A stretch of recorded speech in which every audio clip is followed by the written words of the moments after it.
Welcome back to the news at 10. Residents of a riverine community located in Bayelsa State in South region say they've been living in hardship owing to the absence of a link bridge which has been abandoned for 37 years. They say this has greatly hampered their interaction with other communities and limits access to healthcare. Our community report tonight looked at the plight of the people there.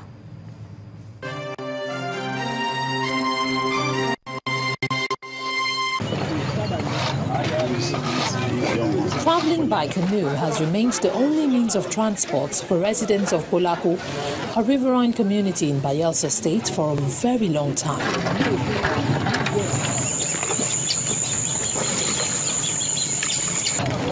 Those who cannot travel by water have the other option to use a more expensive and time-consuming east-west road.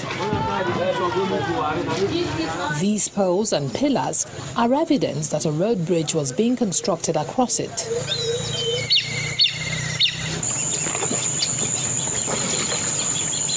Residents claim that the work has been abandoned for over 3 decades. This bridge started its construction at the time of Chief Medford Kilo's regime as the executive governor of then River State, around that 1980, 81 and 82. And since then, they just pinned the poles, the pipes. Thereafter, nothing was done until NDDC came on board, did a little bit of this concrete work. Thereafter, abandoned it. And since then, nothing has been done. And if you can imagine, this is a link, a road that will link Coca-cola and Jendegwa itself within Bayelsa State. It will enable the people to travel within Bayelsa State without getting to the east-west road. The essence of the completion of this bridge cannot be overemphasized. And that is why I want to add my voice. I see it as a personal interest because it is a Bayelsa project. We are calling on the state government, we are calling on the federal government, especially the NDDC and the Niger Delta Ministry that is responsible for the development of the Niger Delta to see this project here in Polako to a logical conclusion. The absence of a link bridge is also causing socio-economic setback. When the bridge is being done, it will help a lot of the youth too in the community. Some youths are so idle, they don't have anything to do. Some attempted to go into cultism and all that, of which it is not good for us. So if that bridge is being done, I think it will create employment, self-employment mostly, because some youths will be applying there with keke napep, and then some maybe with Okada, some may even be able to buy car, and a lot of business to, go on there. Like the sites there, people can put up structures, our women, youth, whoever that wants to do business there too can do. The bridge, when completed, will serve as a fast link road to Kolokuma and other local government areas, as well as Yenogwa, the Bayelsa State capital.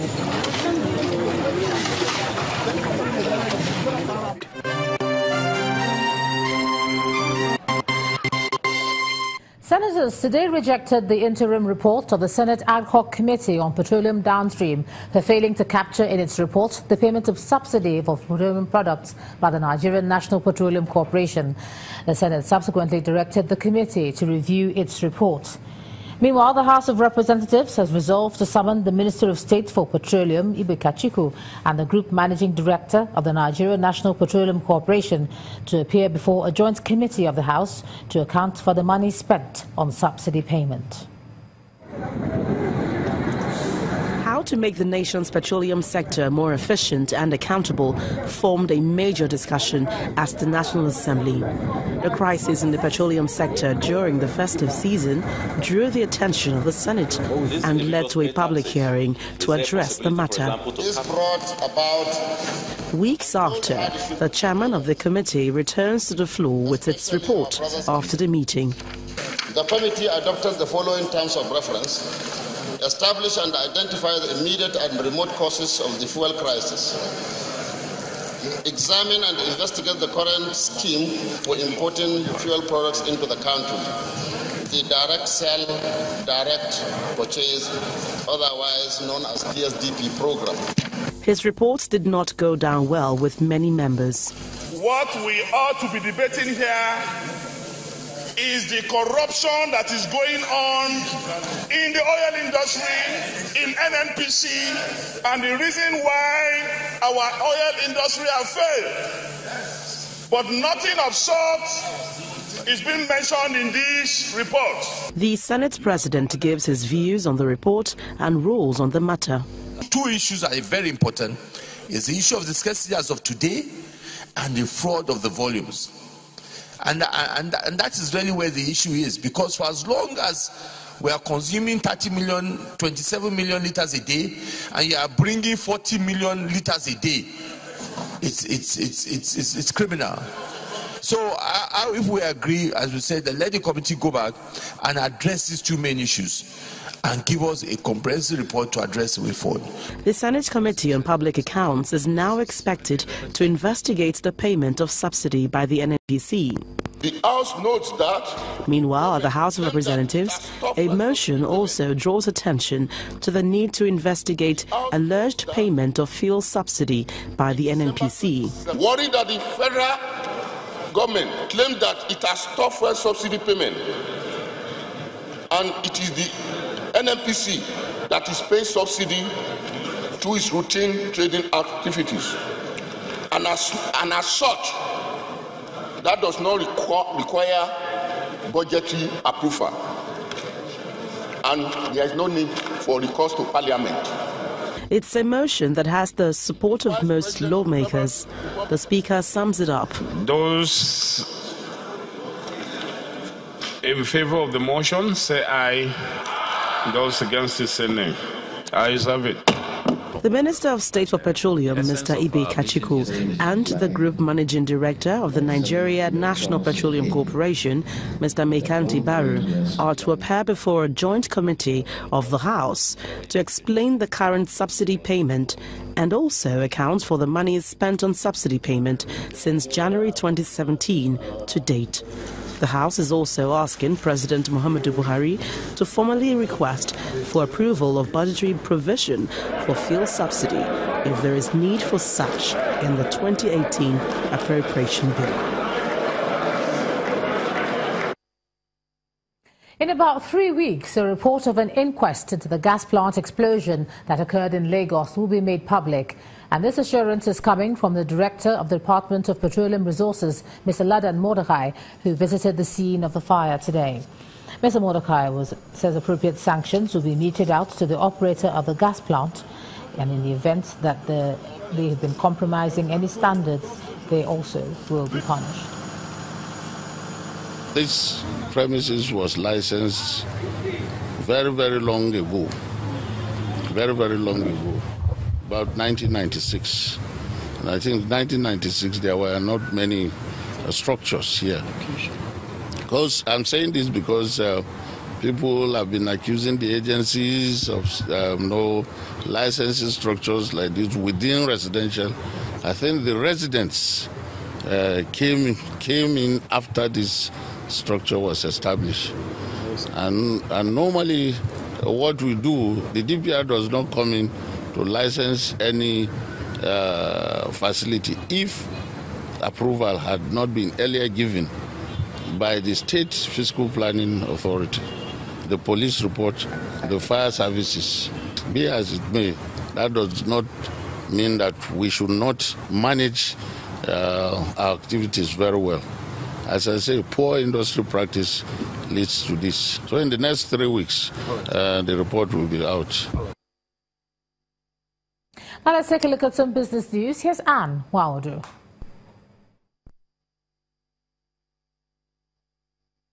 You first. First Bank.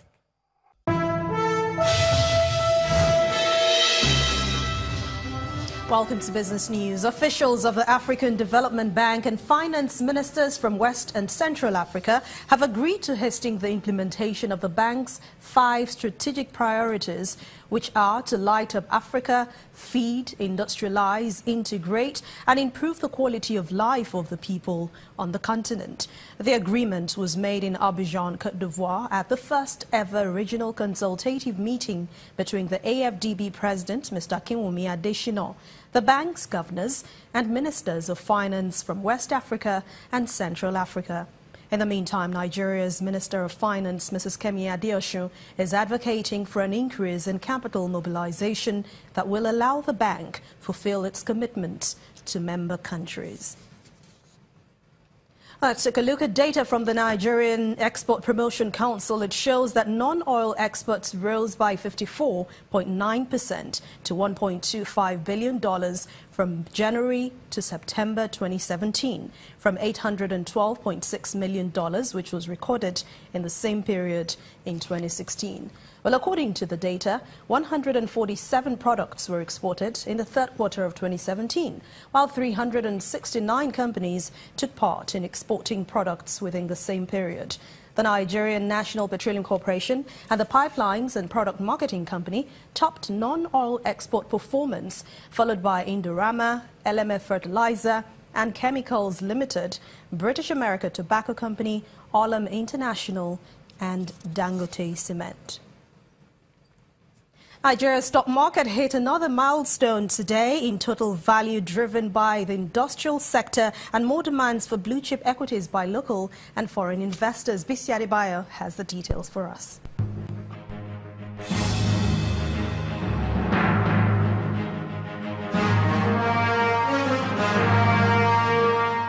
Hello and welcome to the Stock Market Reports. The Nigerian stock market extends the bull run into the third week at the close of today's trading as investors' demand for stocks across 4 sectors of the NSE propelled the all-share index higher by 1.89%, while gains from bellwether equities boosted the market's total value by 300 billion naira to a new high of 16.08 trillion naira. For the 4th consecutive week, Transco remains the most actively traded stock with over 140 million shares from a total of 960.75 million units sold in 8,866 transactions. 39 gainers were led by over 10% price increase in the shares of Cement Company of Northern Nigeria, Diamond and Sterling Bank, while Nascon, Cadbury and University Press topped a list of 19 losers. And that's it on the Stock Market Report. I am Bisi Adebayo. Thanks a lot. European stock markets remained under pressure today despite gains recorded by Wall Street following stronger than expected quarterly results from some of the biggest companies in the US. But for Asia and African markets, they ended in mixed sentiments. Let's see the numbers.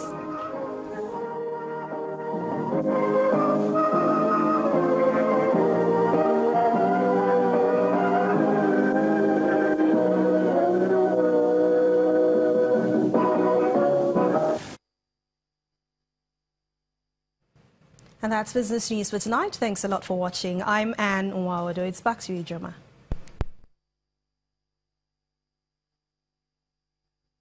You first. First Bank. Thanks a lot, Anne. Nigeria's leading brand, Coca-cola, has signed an agreement with the Nigeria Football Federation as the official drink and sponsor of all Nigerian football teams. At the ceremony for the signing of the partnership in Lagos, the management of Coca-cola says the deal is a step further in its commitment to promote grassroots football across Africa and Nigeria. The chairman of the NFF, Amaju Pinnick, also hinted on plans to take grassroots football to the next level. Nigeria's journey to the 2018 World Cup in Russia is taking a giant leap as the Nigerian Football Federation signs a partnership deal with Coca-cola as the official drink and sponsor of all the national teams. Head of strategic marketing is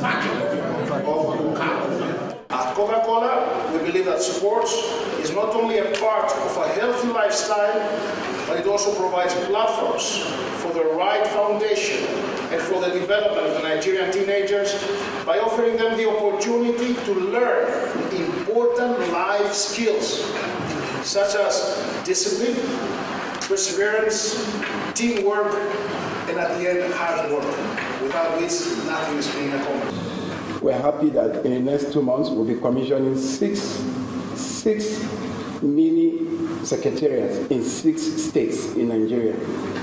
It's the first time in history this will be happening. It's called the NFF Gold Project. The reason behind this is simple. We want to take football to the grassroots, and grassroots is Coca-Cola. Coca-Cola has been involved in the promotion of grassroots football and is taking a step further to promote its core values of excitement, discipline and team spirit. But we've been working with the Coca-Cola and the junior level of football, grassroots level on the ground. We did 5,000 schools last year. Huge investments have always been made for years. Just this time we are coming in with a big event. You know, this is the time when the Super Eagles go to World Cup. We feel that it's a good time to really partner and bring football and our engagement with football to a different level. Coca-Cola is investing $4 million in a 5-year deal with the Nigeria Football Federation. The NFF pledges to set in motion plans to build 6 secretariats across the country. We know that football is a huge passion for Nigeria. Nigerians generally, everybody, football is one language we all love and we speak it, right? And particularly the youth, this passion is huge. The dream looks big, but with passion, discipline and team spirit, Coca-Cola is saying it's ready to stand by Nigeria in its quest for winning the 2018 World Trophy. Still ahead on the news at 10, Nigeria Football Federation confirmed 6 free World Cup friendlies for Super Eagles ahead of Russia 2018. That's on Sports News. Join us.